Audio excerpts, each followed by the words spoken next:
kita lagi ngonten tiba-tiba rumah kita meninggal, kita jadi yang dikontenin explorer selanjutnya.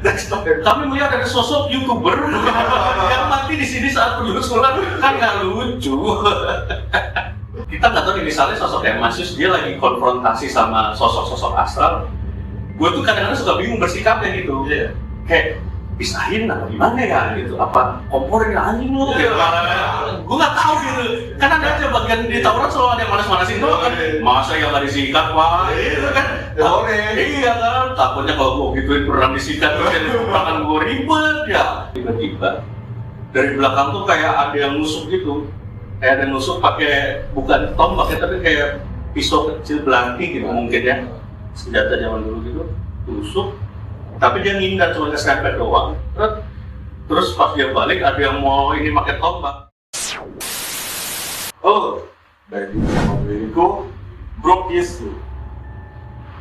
Pada episode kali ini dia langsung. Bagi para Brokis, sebelum kita berkenalan dengan langsung kita, jangan lupa bantu subscribe, like, share, dan komennya. Lanjut kita berkenalan dengan langsung kita. Halo, Bang Reno. Halo, Bang Riko. Bang. Sehat, puji Tuhan. Salam juga buat teman-teman brother Brokis. Yoi. Ya nggak brother, nggak Brokis ya. Aduh, luar biasa, keren banget. Terima kasih sudah. Gue yang terima kasih banget udah diajakin ke sini. Tapi untuk sesi kali ini Bang Reno nggak akan setup loh. Tentang misteri di luar dari jalur nih Bang ya. Sebenarnya ya kalau dibilang di luar dari jalur enggak juga, karena gue juga punya konten misteri. Kebetulan. Karena memang sebenarnya basicnya sehari-hari kan gue memang stand up comedian, MC, host. Tapi dalam setahun terakhir kayaknya gue udah mulai juga bikin konten misteri horor. Itu karena memang tujuannya adalah uang ya. Iya dong, tidak ada alasan lain selain uang. Apalah kalau melakukan semua itu tidak ada uangnya, males. Di channelnya hanya podcast atau penyusul gitu Bang? Kalau di channel gue itu di Renomenadi Channel, Brother Brokis semua itu ada beberapa konten. Yang pertama itu yang rutin ada namanya Ngono. Ngono itu adalah ngobrol. Itu kontennya podcast, gue ngobrol-ngobrol sama bintang tamu. Biasanya teman-teman gue ada yang stand up comedian, ada yang vokalis band, ada beberapa lah gitu. Sama yang lagi jalan juga ada namanya Smedi. Smedi itu seputar misteri di mana-mana. Itu adalah hasil gua collab sama Mas Yus, dari dia penulis novel dan juga penulis cerita misteri di Kaskus itu dari Mata Indigo. Gitu kurang lebihnya tuh. Ntar bagi buat Brokis, karena gue kasih tahu di sini ya linknya. Dan bisa subscribe, share, dan komen. Terima kasih udahan dan suka. Lanjut kita ke sesi Brokis, obrolan kisah misteri.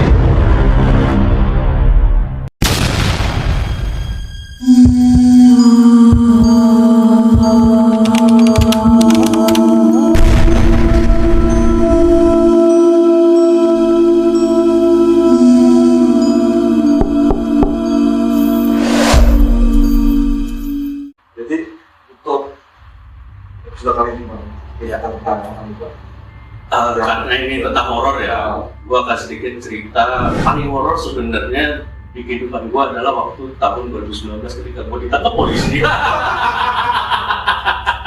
Enggak. Jadi ya waktu itu emang kalau lu sempat baca beritanya teman-teman, ada 2 orang stand up comedian ditangkap polisi karena narkoba, itu saya. Katanya apa sih tadi? Nah, sebenarnya ada beberapa cerita horor gue sebenarnya basically dari kecil itu juga nggak terlalu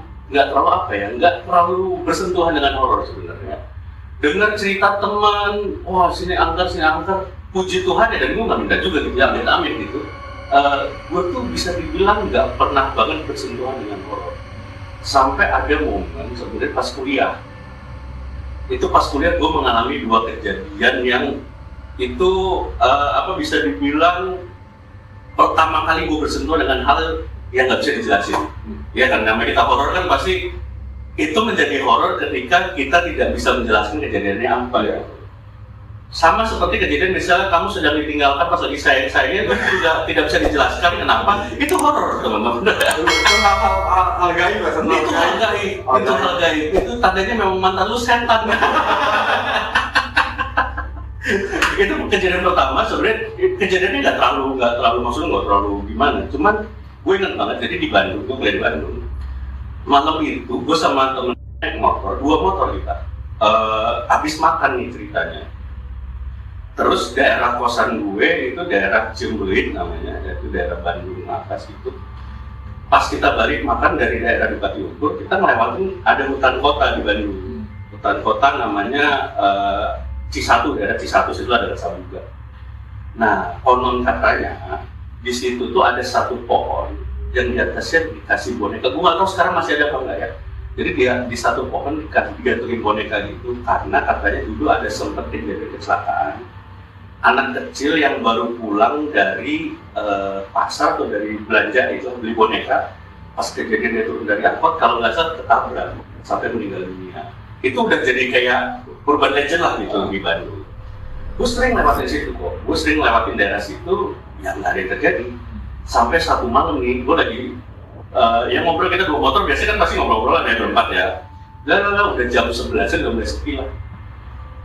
Tiba-tiba di yang gue juga nggak ingat pohon yang mana, cuman itu di daerah pas jembatan. Kalau jadi jalannya agak nikung, agak turun terus jembatan naik lagi jalannya. Pas di situ, yang mana nggak ada orang. Tiba-tiba lagi 2 motor nih, kayak di sebelah kuping kiri, inget gak tuh? Ada yang kayak gini. Iya kayak nyuruh diem. Karena pada saat itu, gue tuh lagi ngebahas hal itu sama temen gue. Ini kan ini katanya akan nggak sini ya karena kejadian itu pas lagi ngobrol itu nggak direncanain juga. Tapi itu bener-bener gue pakai helm helm standar kan, bukan yang batok gitu dan bukan yang lupes. Otomatis kuping tutup dong kok. Itu bener-bener kayak suara itu di dalam kuping banget. Jadi kayak lagi ngomong, ini kejadian itu kita berempat 2 motor diem semua gitu. Gak ada orang sama sekali.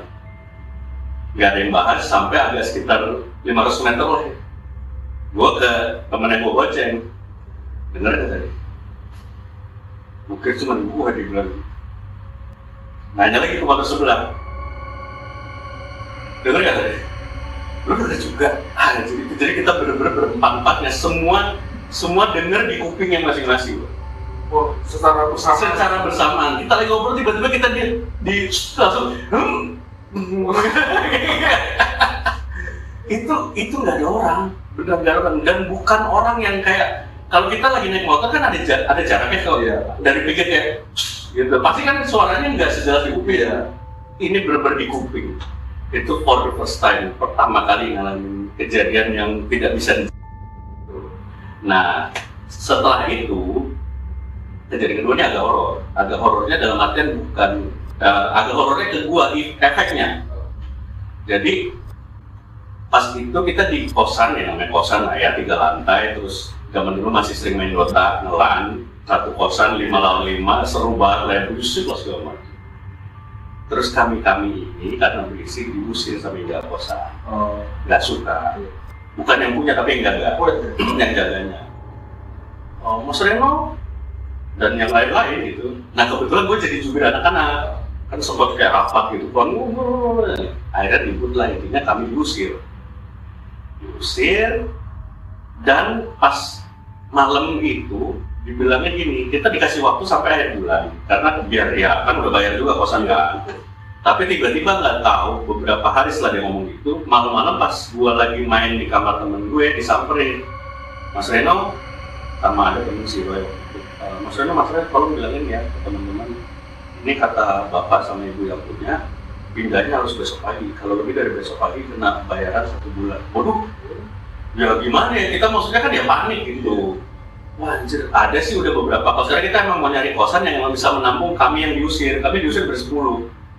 Ya teman main Dota itu, si biang kerok brengsek kosan ini satu gerbong itu, ibaratnya kita kabinet reshuffle 10 menteri lah itu anjir. Tapi udah ada kita dapat, akhirnya wah ya udah deh, kalau emang kayak gitu daripada kita bayar lagi, besok kita cabut nih pagi. Nah, gua pas bangun tidur pagi, itu gua malam tuh sehat walafiat kok. Gua bangun pas bangun, tiba-tiba kayak lu ngerasa, pernah nggak sih lu sakit yang bukan sakit badan, tapi lu lagi sakit, lagi nggak enak badan, sampai bener-bener lu lemas, mau ngapa-ngapain ini nggak bisa. Ya. Pernah nggak sih kayak kita lagi demam gitu kan? Kayak gejala tipes gitu. Iya, itu bener-bener yang kayak lemas banget, lemas ya. Padahal gua malam itu sehat. Gua apa ya ini? Gue ngomong aja kan? Apa? Anjing. Anjing, gue kenapa nih ya bos? Terus gue kabarin apa? Gue keluar kamar, belum beres tuh kok, belum beres. Gue nggak tahu nih enak badan gue bilang. Gak enak badan itu bener-bener parah kayak yang nggak bisa ngapa-ngapain banget lah gitu. Kalau nggak enak badan masih kayak demam-demam gitu, teman-teman itu masih yang kayak kita masih bisa walaupun lemas. Ini bener-bener bangun aja lemas. Anjir, kenapa ya gue bilang ya? Padahal semalam sehat-sehat aja gitu. Akhirnya tolong deh gue bilang, sampai anak-anak yang beresin baju-baju gue, mindahin ke kamar yang baru, ditaruhin sana. Gue cuma pada saat itu minta tolong tetangga depan untuk ngerokin. Akhirnya gue dikerok, keluar kode pulsa. Gak. Dikerok itu hitam banget kok. Itu sampai yang si ibu depan kosan yang bilang, wah mas, kok hitam banget, habis semalam begadang ya, dia bilang, habis berapa hari nggak tidur? Enggak bu, saya semalam fine aja lah, maksudnya main PS gitu, bener-bener sehat, nggak ada apa-apa. Itu berpura yang dikerok tuh hitam banget, gue sampai takut sih ibunya, gimana ya? Terus gue udah mikir kayak, anjir dia nggak beres deh gitu. Gue nggak langsung yang menunjuk bahwa itu, wah ini pasti hal gaib nih gitu. Karena gue termasuk orang yang sangat rasional lah gitu, nggak mau apa-apa dikit-dikit goib gitu. Tapi ini nggak beres gitu, maksudnya kayak apa ya? Akhirnya waktu itu cerita ke bokapnya Kak. Kebetulan temen bokap ada yang bisa ngerti itulah. Tapi dia nggak ngasih tahu kenapa, cuman disuruh cari jamur kuping. Itu gue nyari, minta tolong temen, diboncengin habis dikerok itu gue nyari. Pas gue cari, gue masih belum nemu jamur kuping, gue lupa dia kuping kiri apa kuping kanan. Gak lengkap aja instruksinya. Ayo gue tanya, oh kuping kiri apa kuping kanan? Anjing lu gak? Gak, gue beli jamur kuping terus diapain? Udah gak apa-apa direbus aja, campur indomie ya atau apa gitu. Gue makan, terus pindah ke kosan baru yang jaraknya gak sampai sekilo kok. Jarak antar kosan gak sampai sekilo. Begitu gue sampai di kosan itu, gue kayak tidur 5 menit, kebangun, kayak gak terjadi apa-apa. Sehat, kayak bener-bener kayak nggak sakit gitu. Tadi pagi gue kenapa ya? Itu begitu sejak gue pindah di kosan baru itu tidur kayak 5 menit doang, bangun terus beneran kayak fresh bangun tidur. Apa ya? Besoknya gue samperin lah ke teman yang bokap itu yang kebetulan dia di Bandung juga. Dia tetap nggak mau cerita bahwa itu kenapa, cuman sempat bilang ke bokap kayaknya ada yang ngerjain. Itu benar-benar momen yang itu 2 momen pertama yang nggak bisa terjelaskan itu dalam hidup gue. Teruslah berjalan waktu sampai ya setahun terakhir begitu kenal Mas Yus, kenal dukun, saya jadi bersentuh dengan hal horor terus. Semoga Mas Yus nggak ide ini ya. Ya nanti gue kasih tahu. Kita tag-in dulu. Nanti kita tag ke Mas Yus. Itu kalau yang udah sama Mas Yus itu udah makin intens tuh kok. Kalau kejadian-kejadian horor. Cuman memang puji Tuhannya adalah sampai detik ini dan mudah-mudahan sampai selamanya gue belum pernah melihat sosok jelas banget kayak diliatin gitu. Apa pocong misalnya, celana ada tangan langsung puji Tuhan belum pernah, cuman kalau interaksi sih lumayan gitu. Interaksi dari merinding yang tiba-tiba aja gitu sama gue pernah. Jadi kok ini teman-teman yang gue ceritain kecuali yang tadi 2 di awal itu ada semua di konten-konten gue. Kalau lo mau lihat kejadian fullnya gimana ada di video di channel gue di Smedi. Yang pertama waktu di Gedung Biru itu pengalaman pertama gue penelusuran. Kalau dibuka namanya olah TKP, olah tempat kejadian persetanan. Itu pertama kali seumur hidup gua datang ke tempat angker. Yang mana seumur hidup gua tidak pernah mau, malas sekali. Tapi karena butuh uang, balik lagi. Akhirnya itu pertama kali. Dan itu salah satu tempat yang gedungnya sih sebenarnya gedung yang nggak terlalu serem. Maksudnya secara looks itu gedung masih kokoh, cuman memang tidak terpakai. Itu ada di sekitaran Kalimalang, teman-teman. Yang aneh adalah ketika di lantai 4, lantai 1 nih, lantai dasar. Lantai sih langsung kayak seng gitu. Lantai 2, oke, dasar. Lantai dasar, lantai 1, lantai 2 biasa, lantai 3 biasa begitu. Lantai 4 ini kalau digambarin ya teman-teman, itu kan tangga, terus kita kayak masuk gitu. Nggak ada pintunya, tapi ada kayak pembatas ruangan gitu kan. Begitu masuk, auranya beda banget. Langsung kayak gitu. Lu pernah nggak sih datang ke tempat horor yang iya kan, yang begitu nggak tahu kenapa tiba-tiba kayak kayak lu ketekan gitu, kayak sumpek. Iya kan, kayak ngap gitu. Itu lantai 4 tuh. Nah, pertama kalinya di situ gue ngerasa bener-bener anjing serem nih di situ momennya. Cuman ya gue nggak apa namanya nggak mengalami langsung. Nah, campers gue kejadiannya jadi lagi take nih, gue sama mahasiswa lagi ngomong. Tiba-tiba dia bilang, Mas, maksudnya itu ada suara yang teriak nih. Dengar nggak? Ada. Di mana? Itu harusnya itu kamar mandi, jadi ada kamar mandi lantai 4 itu. Terus ternyata ini baru dia cerita setelah beres syuting, teman-teman. Asal suaranya itu bukan dari kamar mandi, cuman karena dia takut, dia berbohong biar seolah-olah nggak nyamperin sumber suara. Dia bilang itu di kamar mandi. Dan kamar mandi sebenarnya dia di sampingnya kamar mandi. Itu ada kayak pembatas ruang gitu, teman-teman, kayak tembok. Nah di tembok sebelah sini, wah kamar mandi. Kejar dong. Mas Yus. Tiba-tiba Mas Yus bilang suara bukan dari kamar mandi, dia suaranya dari situ menuju tempat sebenarnya. Ya pas gue langsung anjing, gue pada udah bohong tapi kok bener dia nunjukin ke arah yang bener ya. Wah, berarti mah salah ngomong. Iya, dia sebenarnya emang sengaja biar nggak disamperin di situ. Lah Mas Yus yang beneran tahu ternyata memang di situ. Di situ saya langsung Mas Yus dukun beneran. Mas Yus mantap ya. Itu. Terus ada 2 kejadian yang apa ya, yang menurut gue termasuk ekstrim lah kok. Pertama ini ada juga kejadian pas gue lagi olah TKP juga. Itu di apartemen Terbengkalai di daerah Bogor. Oke. Nah itu dari awal Mas Yus tuh udah kayak pas opening, kalau nonton ada video juga apartemen Terbengkalai Bogor. Itu dia dari awal udah ngomong. Gede banget nih, yang gaganya ini gede banget dia bilang. Hampir setinggi apartemen, lu bayangin apartemen kayak gitu, lantainya total ada 25 sampai 30 lantai kali. Tinggi banget.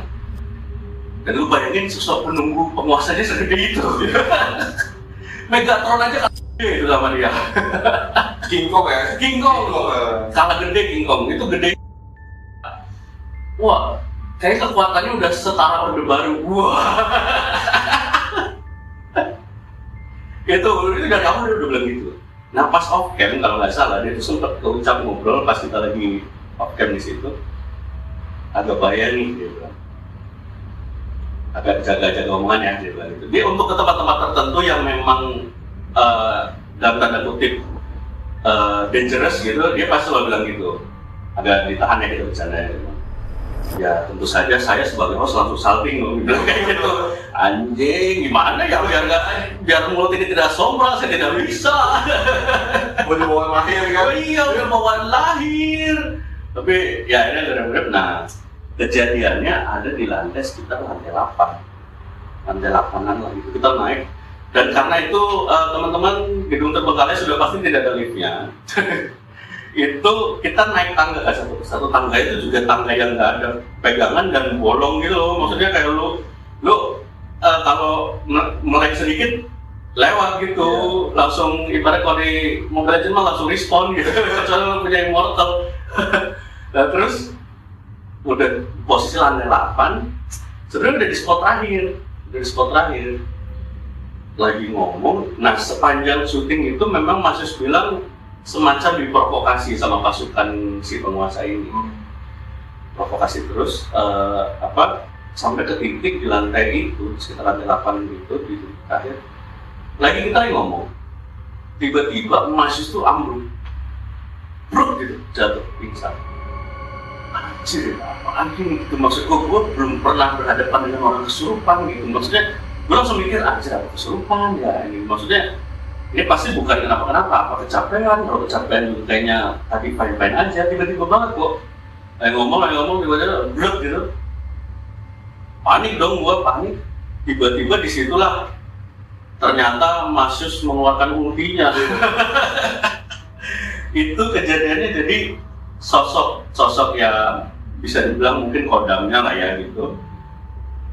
Di situ muncul gitu, dan langsung kayak ada satu pasukannya langsung kayak dicekek gitu.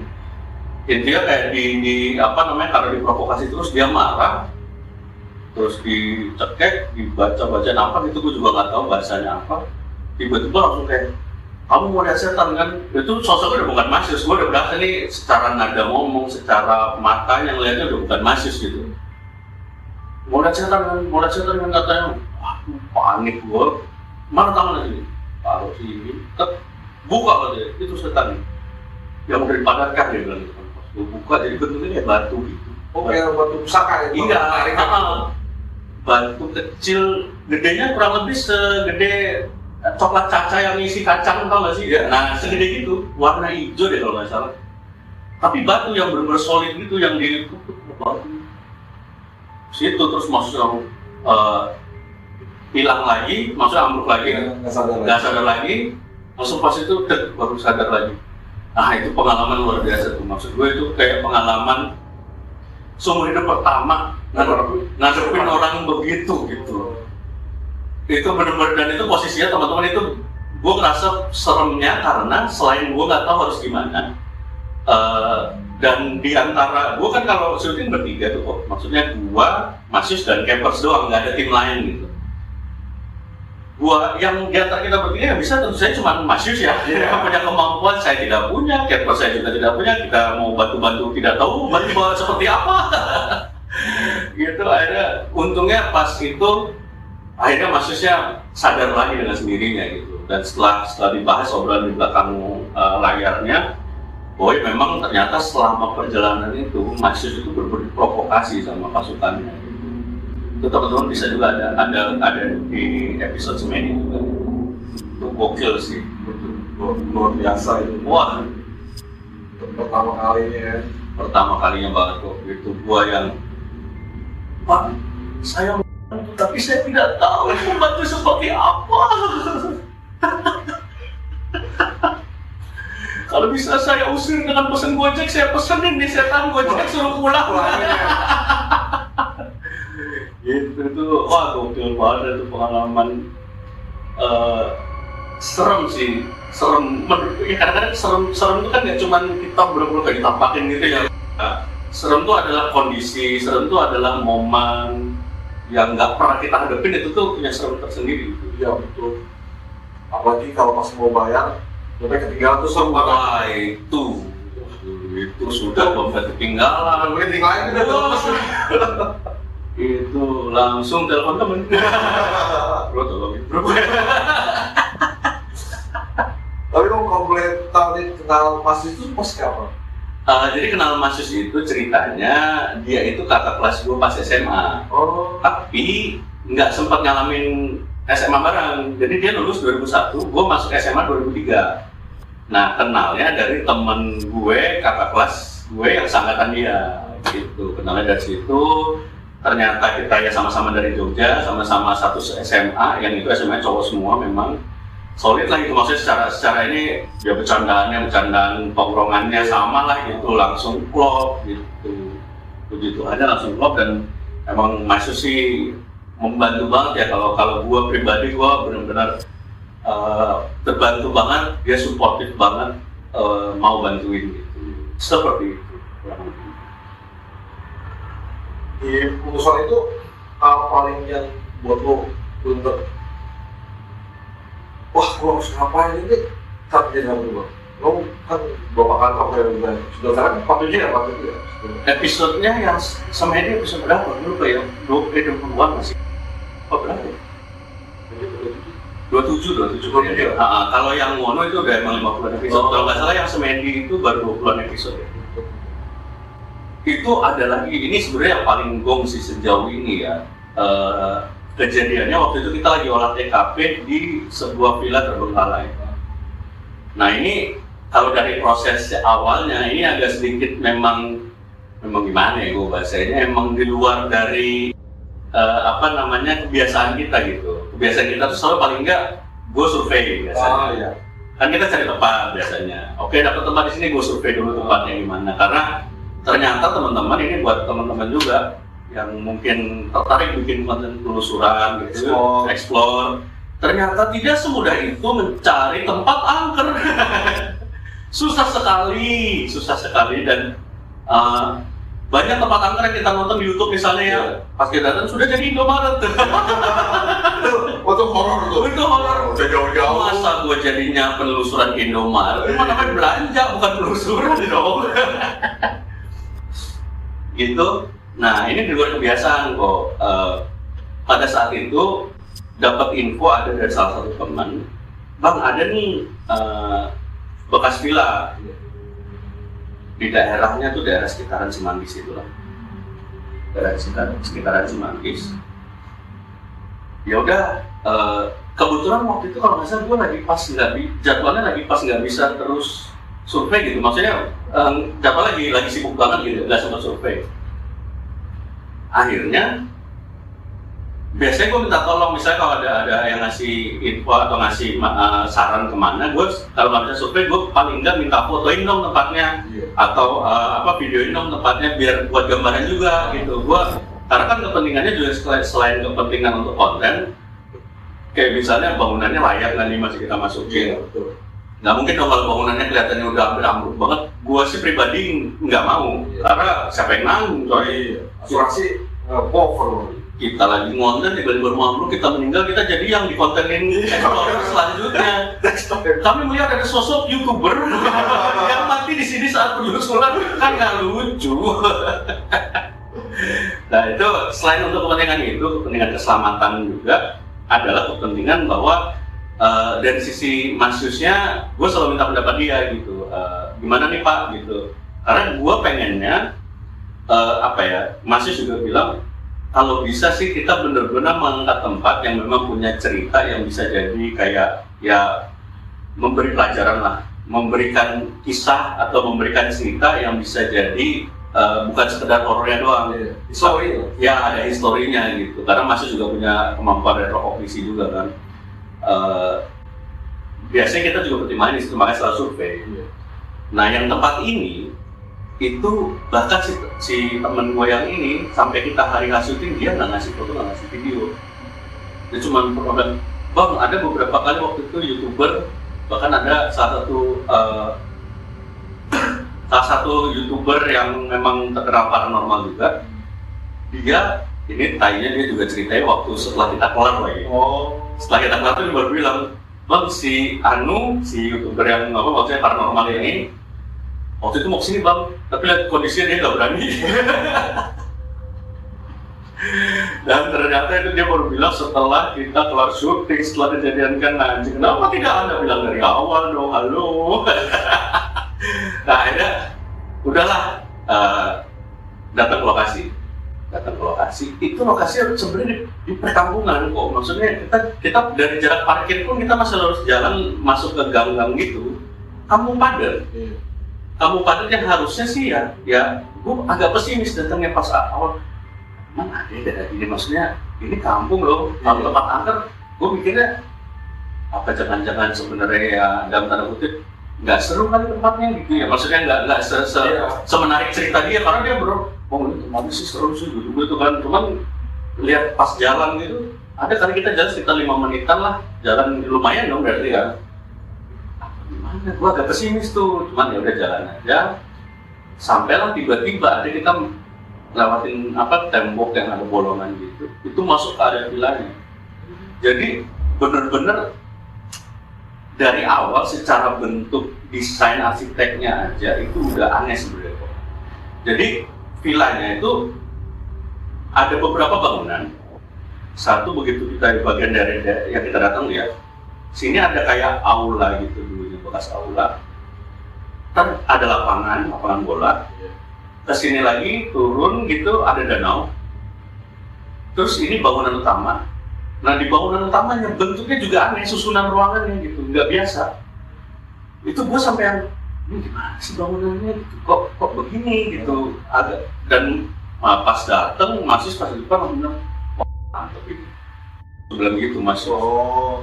Aduh.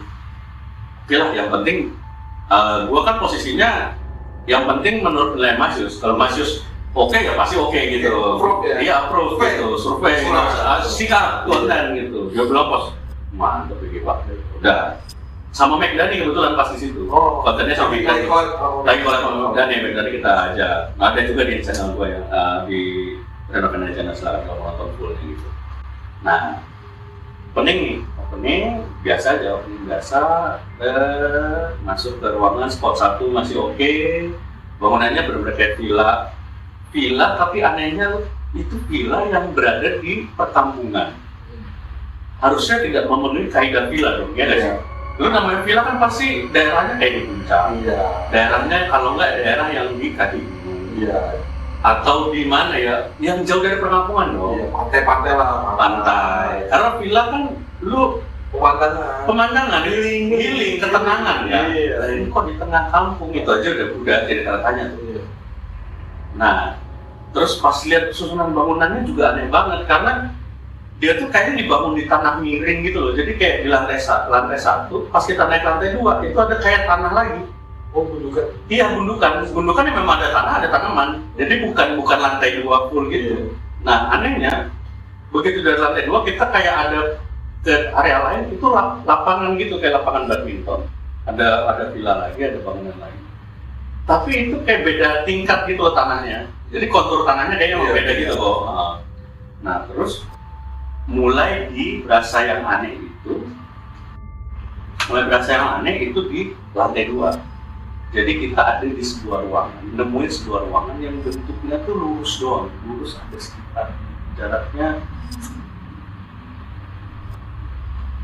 lebarnya cuma sekitar satu pintu ini berapa meter ya?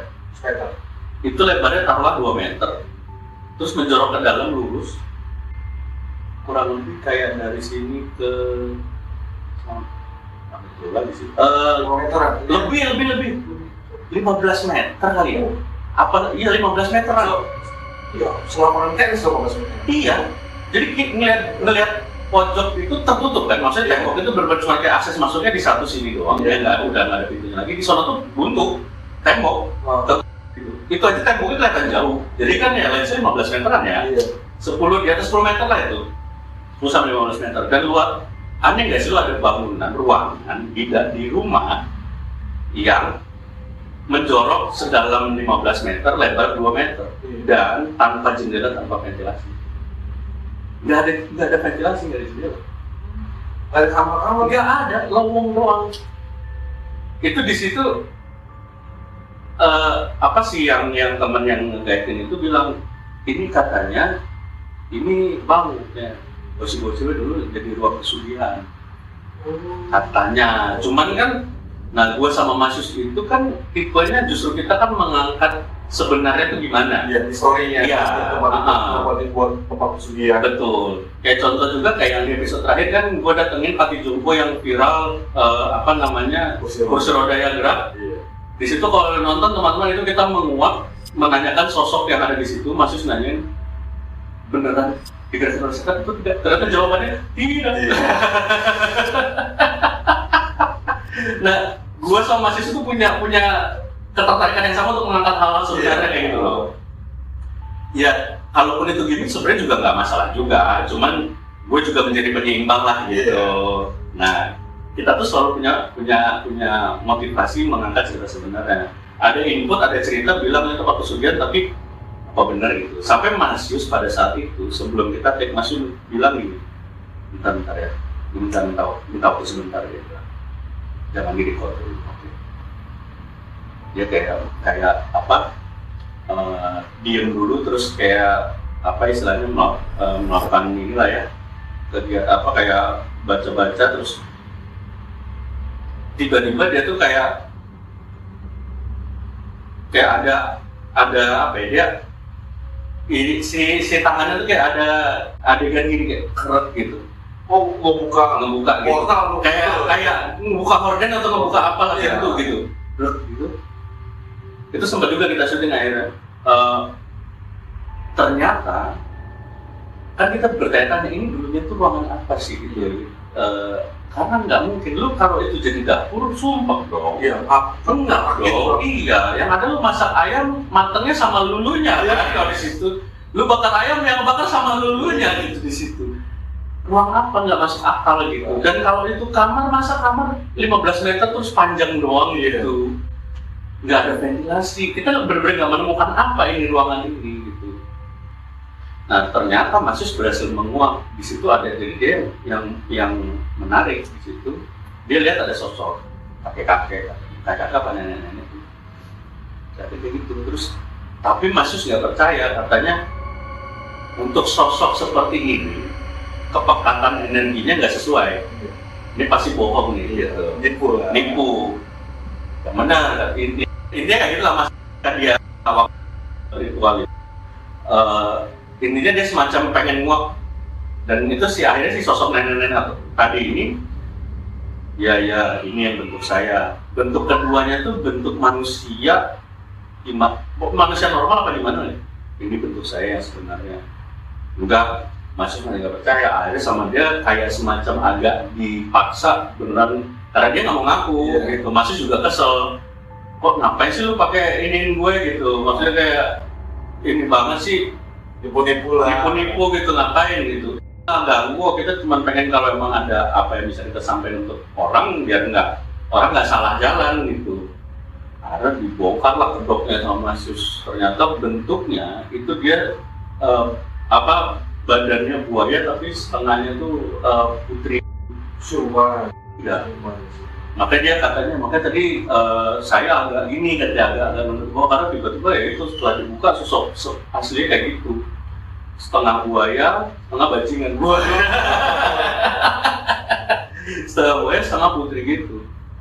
Nah udah tuh kita berhasil mengungkap sosok itu. Kita kan juga main Ghost Orek itu main kartu, tapi kartu inilah untuk mendeteksi energi. Itu juga main kartu, Mas Yus kesel karena ini si sosok ini mainin kartunya, kayak mengkamuflase kartunya gitu, muslihatin si kartunya. Saya Mas Yus sempat 2 kali ngocok apa kalau nggak. Coba aja kalau masih berani nih sekali lagi ngerjain gua main kartu ini, ngerjain kartu gua gitu. Masih dikerjain.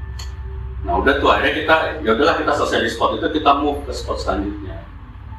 Nah di bagian luar itu ada pohon gede gitu. Itu kita berapa kali kayak dilemparin. Beneran dilemparin, bukan buat jatuh ya. Kayak ada yang ngimbukin aja, tapi arahnya bukan kita, arah ke rumput, ke pohon gitu. Belum ada kali 5 kali. Suara itu tuh jadi saking seringnya tuh kayak dari yang pertama, siapa nih yang ngelempar gitu. Sampai yang kita segitu nggak diterimanya kita di sini gitu. Nah, sampai si gang yang 3 orang ini berapa kali kayak lagi syuting, bang itu mau ngelempar lagi, kayak dia ini takutan juga gitu, bikin parno. Nah, gue sebagai maksudnya kita yang lagi syuting kan kita lagi ngomong tiba-tiba apa sih ganggu banget gitu, jadi kayak mengganggu, tapi ya ternyata emang seintens itu interaksinya kok.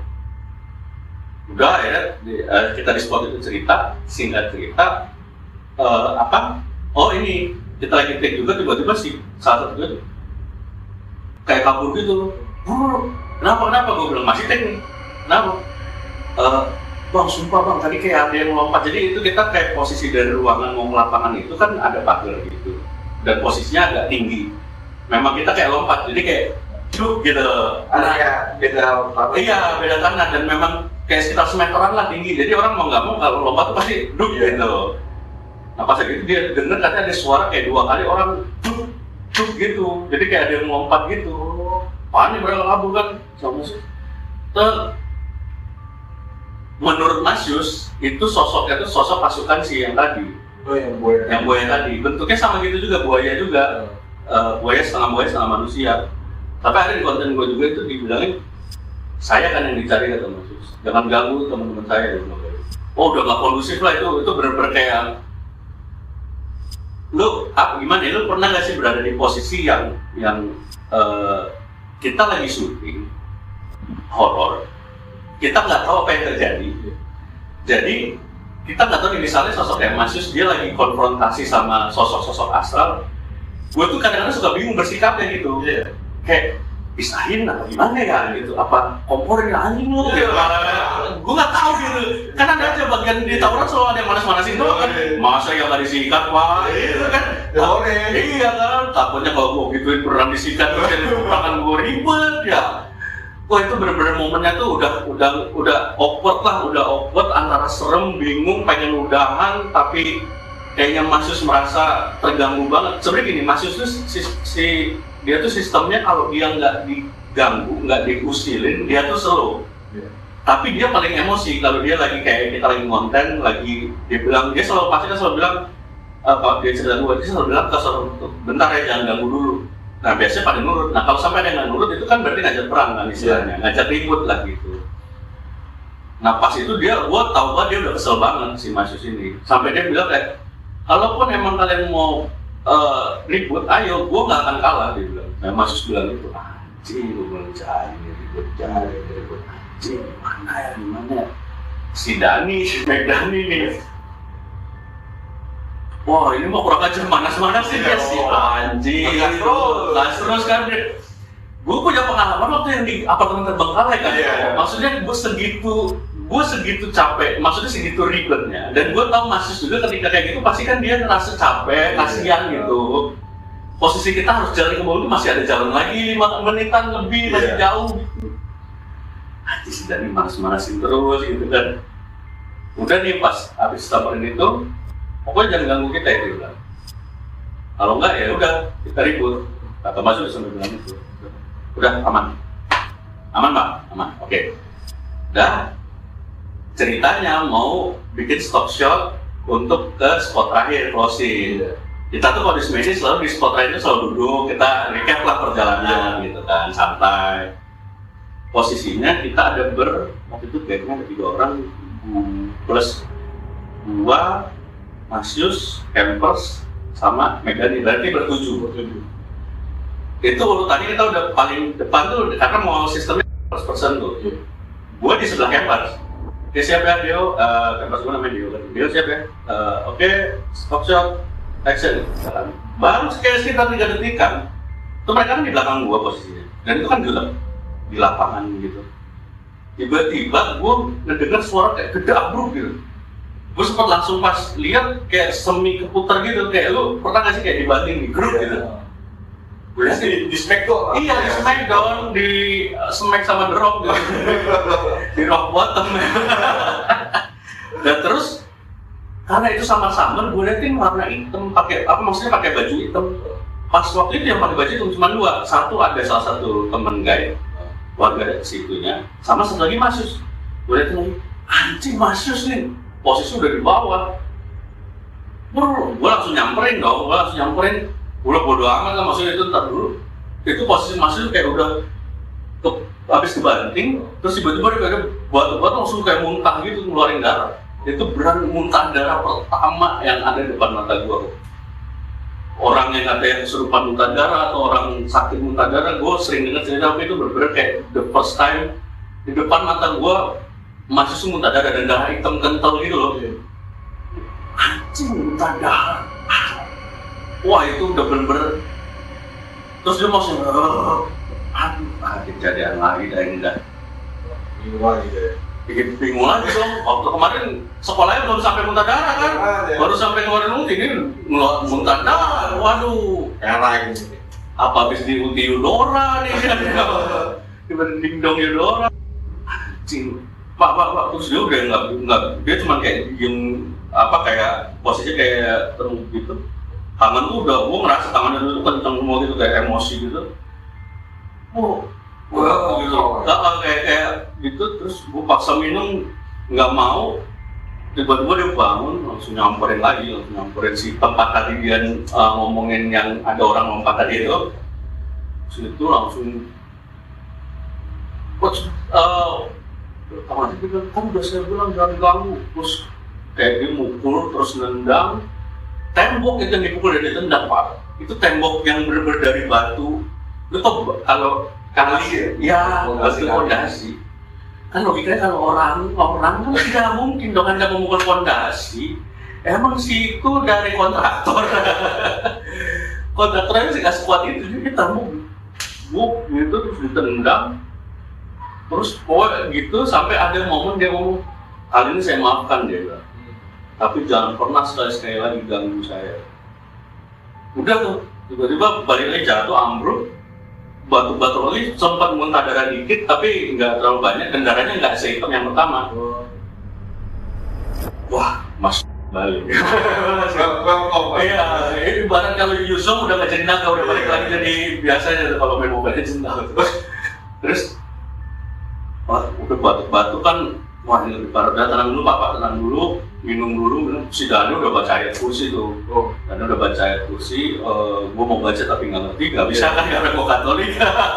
Gue juga dalam hati gue baca doa-doa yang tau lah gue apa itu, doa makan juga macam gue bacain lah pokoknya. Akhirnya dia duduk. Posisinya ini lebih lemas dibanding yang waktu yang pertama. Maksudnya ini berarti kan lebih parah ya. Maksudnya cara ini, wah ini berarti emang efeknya lebih ini gitu. Dan ada kali kita diem dulu di situ kayak 5 menit atau 10 menitan gitu.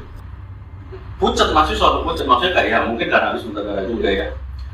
Anjir masih dalam ke depan gitu. Udah yuk, pindah lah dari spot ini, jangan ini. Terus dia, ya yang gokil adalah pas begitu dia melek lagi, kok kosong deh. Kosong apa ya?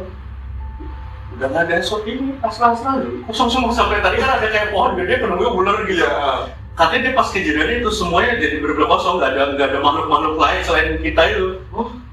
Kayak langsung tiba-tiba bubar jalan gitu. Ini kayak misbar ya.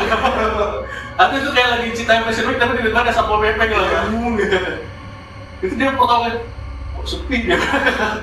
Asu. Terus udah tuh berarti ya udahlah kita pindah aja move ke spot terakhir itu, bahkan gue sampai bilang udah gak usah closing lah, bilang nggak apa-apa kita cari tempat lain aja gitu. Dan itu momen, jadi setelah closing itu dia akhirnya baru cerita gitu bahwa ternyata kejadiannya dia tuh ngerasa kayak tiba-tiba dari belakang tuh kayak ada yang nusuk gitu, kayak ada yang nusuk pakai bukan tombak ya tapi kayak pisau kecil belati gitu mungkin ya, senjata zaman dulu gitu, tusuk. Tapi dia ngindar cuma keserempet doang. Terus pas dia balik ada yang mau ini pakai tombak, ada yang mau pakai tombak. Maka dia ada tadi kalau nggak salah sempat gini dia udah pas emang dicek itu emang bener kayak gitu. Nah pas udah kelar itu dia emang di sini ngerasa sakit, dia bilang sakit banget, terus dia kayak apa? Analisir dulu. Itu cerita ternyata seperti itu. Itu pengalaman the best sih, maksud gue yang paling horor, yang paling nggak lihat sosoknya apa.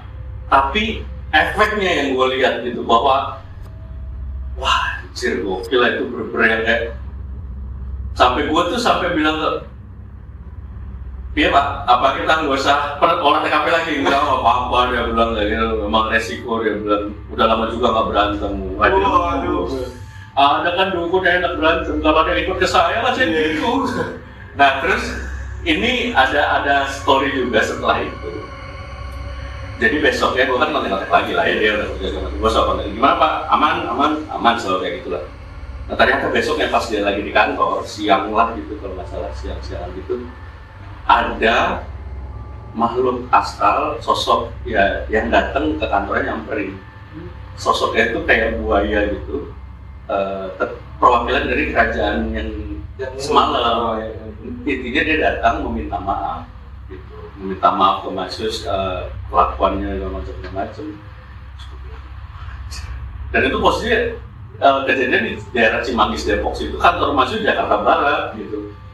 Jadi maksudnya sampai yang si pihak perwakilan dan dasar minta maaf mahasiswa itu sih, wah gokil sih. Kalau kata gue sih itu pengalaman yang gue puji Tuhan nggak pernah ngalamin sendiri kok. Tapi itu ada di kejadian itu guenya gitu. Itu benar-benar luar biasa sih, horornya luar biasa. Walaupun lo nggak menggeliat sih waktu Iya. lo ngerasain banget kan energinya.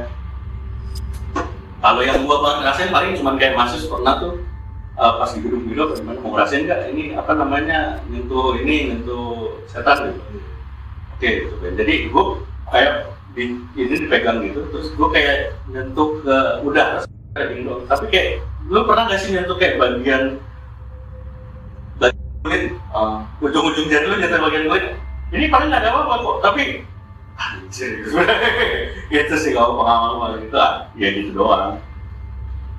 Tapi secara nggak langsung kan bang di channel itu kan ada penarikan kan yang batu. Oh iya ada itu. Oh penarik kan jadi kan.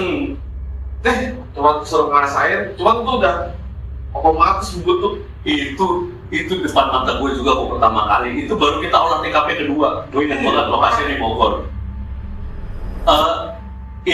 Ini ya teman-teman, gue bisa pastiin channel gue karena itu yang punya gue tahu banget karena energi juga gue itu channel gue bener-bener gak ada settingan, gak ada gimmick karena satu gue juga emang males harus persiapin gimmick segala macam. Kedua ya gue masih mikir ya gini-gini aja lah ya, kalau emang ada ya ada, kalau nggak ada ya udah gitu, nggak usah dipaksain ada gitu. Nah kejadiannya itu di salah satu hutan lah di Bogor. Tiba-tiba masuk belum pernah ke situ, gue juga belum pernah ke situ, tapi gue udah survei, minta izin sama ya orang setelah itu. Dan tiba-tiba di satu pohon dia kayak bentar ya katanya, ini kayaknya ada yang ini tenang dulu ya dia bilang. Itu dia di pohon itu dia bakar lupa. Pohon yang ya kita nggak pernah lewat titik itu. Beda kalau kita bisa udah jalan balik lagi ke pohon gitu, mungkin Mas Yus naro, ya kan bisa jadi. Tapi ini kita benar-benar kayak pohon itu belum kita lewatin dan dia belum pernah ke situ. Tiba-tiba apa namanya dia kayak baca gitu lah pokoknya lagi semen itu mereka lihat ke atas, jatuh tuh gitu. Mana yang tadi mana ya? Gue dengar suara itu jatuh runtuh gitu. Kecil suara tapi gue dengar karena tenang kan. Cari, ketemu pertama kayak rumahnya ya, apa sih kayak iketannya. Nah iketannya tuh yang bentuknya ada ukirannya itu. Ini pak, bukan tadi warnanya hijau-hijau gitu dia bilang. Wah gak kamar parsial juga kan kebetulan ya. Hijau-hijau anjing hijau di rumput lagi kan super mata gue jarinya ya. Udah bahas, nah itu dipegang sih iketannya, akhirnya ini pak, gue nggak berani ngambil dong, gue takut, maksudnya, anjir tiba-tiba gue ambil, guanya keambil, waktu kertambah kan saya iya, gue tuh kertambah, loh kenapa gue jadi di sini ya, males ya, terus ini pak, jadi itu teman-teman itu nemu kayak batu warna ya hijau kayaknya deh ya, itu hijau itu. Terus sama iketannya itu terpisah gitu, jadi kalau digabungin kayak jadi mata liontin gitu ya, kalau nggak salah bentuknya kalau jadi kalung liontin gitu. Itu depan mata gue banget pertama kali gue nonton acara penarikan kayak gitu sering. Dan gue skeptis terhadap hal itu. Maksudnya gue tuh selalu memposisikan di konten gue adalah gue orang yang skeptis karena untuk mewakili suara-suara orang skeptis. Karena kalau gue misalnya Mas dengar suara nggak? Kalau gue nggak dengar, gue bilang nggak dengar. Karena akan terlihat sangat tolol ketika emang gue dengar tiba-tiba gue bilang, oh iya ada suara gitu. Kan itu tolol. Kalau Mas dengan segala kemampuan, dia lebih sensitif kan dengan suara. Nah gue nggak dengar, kalau gue bilang nggak dengar. Persis sama kayak waktu itu, pas dia ngambil itu, gue skeptis. Wah, tapi depan mata gue sendiri pak, yang kayak sampai campers gue si Deo ini orangnya juga sangat logis, terus sampai dan dia si Kepler sendiri juga bisa trik-trik, dia sempat belajar teknik sulap lah, tahu lah gitu. Sampai ke titik yang enggak trik sih mas, itu dia bilang itu bukan trik sih, itu enggak, emang udah beneran, enggak bukan rekayasa gitu. Dan itu akhirnya gue langsung bilang kan karena ini terus kalau dapat apa-apa, Pak kalau dapat apa-apa balikin lagi aku kayak gitu. Karena nanti dicari yang punya channel, lu mah enak bisa musik lagu gua. Tiba-tiba ketemuan bilnya 30 juta uang. Itu di depan otak gua tuh beneran. Ada itu teman-teman video juga di channel gua. Bener-bener kayak dari pohon, gimana sih dari pohon yang tiba-tiba keluar batu sama ikatannya, itu sih gila sih. Gokil sih. Pas di dalamnya ada toko online mungkin. Kayaknya itu memang ini dia marketplace ya. Pasar gelap itu di situ. Kalau kata Mas Yus, dia melihatnya si pohon itu kan setelah balik itu gua selalu bahas kan di luar kamera ya. Emang kelihatannya apa sih Pak kalau dari situ? Dari sisi energi dari sisi pandangan astral dari situ itu apa? Kalau dari sisi metafisik itu tuh bentuknya kayak loker, kayak laci loker gitu. Si pohon itu penyimpanan. Nah dia bilang kan ada sosoknya di situ tuh yang waktu itu interaksi sama kita, yang kuatnya adalah sosok putri tapi naikin buaya, kendaraannya buaya gitu. Itu dia bilang boleh nggak nih dipinjam, dia bilang. Si putri bilang ya coba aja kalau bisa. Ternyata bisa. Salah nantangin. Dan ya gue respect juga sama Mas Yus adalah bukan tipe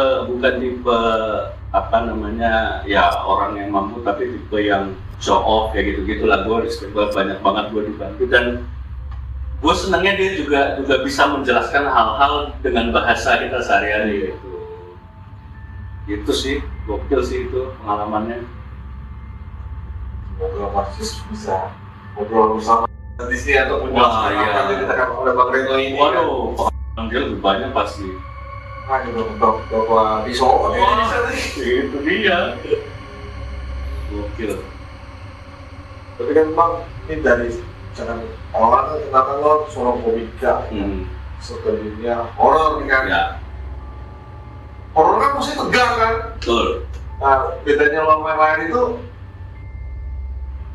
maksudnya biar serem, cuma kan nggak mungkin lah orang udah ngaku pasti kan.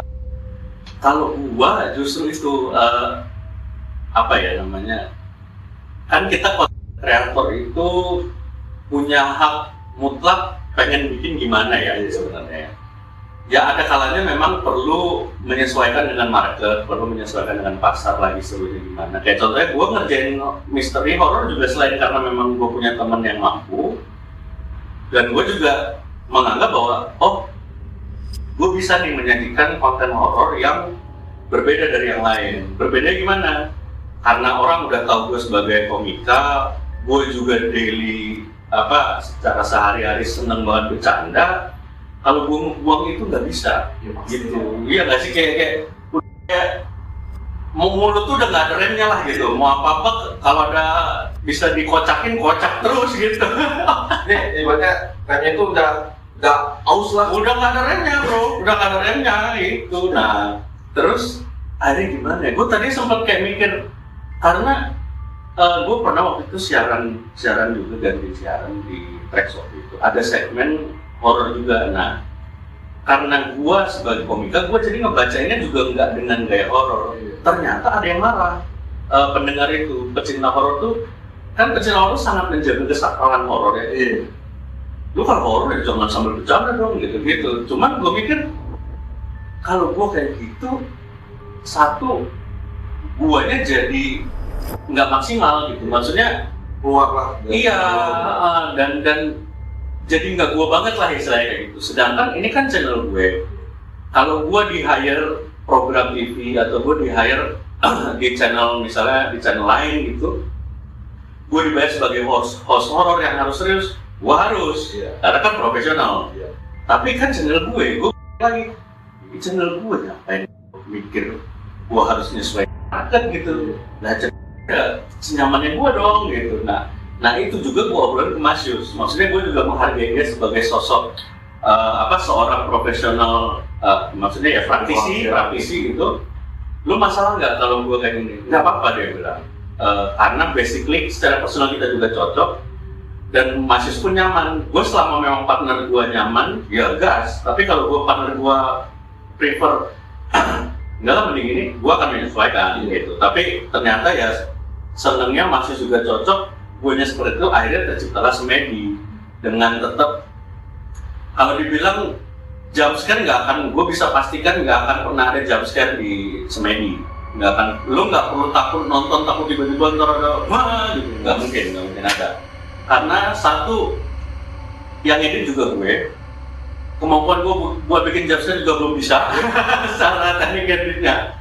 Kedua, kalaupun gue bisa pasti gue males. Mending udah gitu aja. Dan gue bisa pastiin karena pengen kalau orang mau nonton horor dengan gaya seperti itu sudah banyak nama-nama besar lah yang memang seperti itu gitu. Mereka memang channel yang dedicated untuk horor gitu. Nah sedangkan gue kan dedicated gue dan olah TKP tetap horor. Tapi lu ketika nonton Semedi nggak cuma lu dapat horor doang, tapi lu dapat hiburannya. Karena ternyata banyak juga orang-orang yang yang cocok juga gitu dengan gaya Semedi ternyata kok. Dan ini kan kebetulan gue juga udah off sebulan belum upload lagi karena memang ada kesibukan masing-masing buat sama Mas Yusnya. Banyak banget yang nanyain, bang kapan bang, ada yang Instagram lah maksudnya. Bang kapan ya, tenang ntar kita bakalan lagi, kita lagi ada kesibukan dan lagi ada sesuatu yang kita siapin nanti, jadi tunggu aja Semedi. Itu dia. Apakah surprise-nya tidak ada episode baru? Ya bisa jadi. Karena kan waktu itu kan yang gue tau kan kita jadi cerita ngobrol gitu kan. Karena lo pas Semedi itu pas lo lagi di daerah Bogor. Iya betul. Karena kan lo udah balik Jakarta nih. Iya. Kok di jungle kan? Kayaknya lebih seru di Jakarta itu memang horornya memotret kemiskinan ya, itu memang masalah. Susah banget ternyata di Jakarta.